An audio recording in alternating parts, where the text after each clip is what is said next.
Remember when for weeks in a row, what was dominating the news was the many instances of just casual murder because a gun was around. Cheerleaders walk up to a guy in a car. Somebody walks past a window. You pull into the wrong driveway. There was story after story where if the gun wasn't there, it's not a story and you never hear about it. Nothing happens. But simply because a gun was there, people died in all of those cases. And then we just moved on. And we just forgot about it.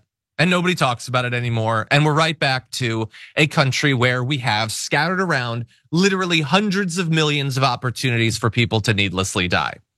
And just because I want to make sure that you know about the great work that was done by producer Ashley. Like she did an attempt to sum up like over years the efforts to get anything done federally about guns. And so way back in 2013, you had a group in the Senate failing to approve their own expansion of concealed carry permits around the country, so nothing happens. Over the course of a few years, you had Congress taking up and then voting down a variety of different measures to expand background checks for sales online and at gun shows and to block people on no-fly and terrorism watch lists from being able to buy firearms because, again, it seems crazy, but they don't even think that you should need to be checked out. And the fact that you are on a terrorism watch list should not stop you from getting a gun that you might need to conduct an act of terrorism. That is the Republican position. After the Pulse shooting, how did I not mention that amongst all of those? We have so many horrendous mass shootings that I defy anyone to remember all of the worst ones. There was a series of 4 different votes in the Senate, 2 proposed by Democrats, 2 by Republicans that would have expanded background checks or made it harder for suspected terrorists to purchase guns. All of them were defeated. Finally, in 2017, we had the shooting in Vegas where they just tried to ban bump stocks, which are literally just a way to get around the legal requirement that guns not be capable of automatic fire. And that failed. Now, thankfully, the Trump administration eventually enacted a ban. We were able to get that one limited thing. And all it took was years. And you can still get the guns that they'd be attached to them to. You can still clearly gun down dozens of people. That's what we've been capable of after 11 years. So congratulations, America. Any final thoughts, Waz?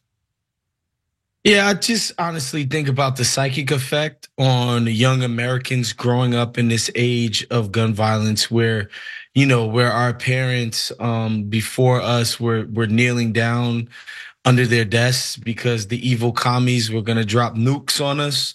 And that kind of obvious trauma for kids these days, they do emergency lockdown drills for when a school might get shot up, which is just a crazy, honestly, just idea that's what kids, these are the kinds of things that children, the thoughts that children are introduced to at a very young age because of the realities of the gun problem in our country.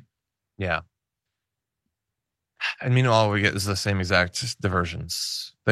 Sometimes they'll bring up video games or whatever. Usually they'll say we need thicker doors or something. We need a guard, even though that didn't do anything in Parkland.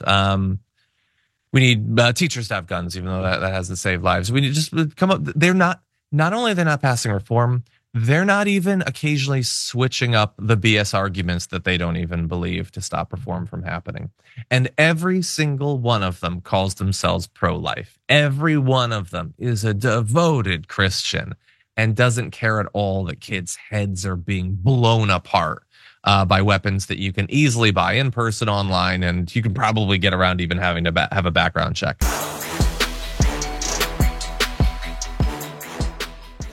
Check out the Damage Report podcast each day, wherever you get your podcasts, whether Pocket Casts or Stitcher or iTunes. You can join me as I give you the news and stories you want, with a range of co-hosts and interview guests jumping in on the fun each day. Again, that's the Damage Report, wherever you get your podcasts. And if you get them at iTunes, don't forget to rate and review. Sometimes I'll read them live on the show.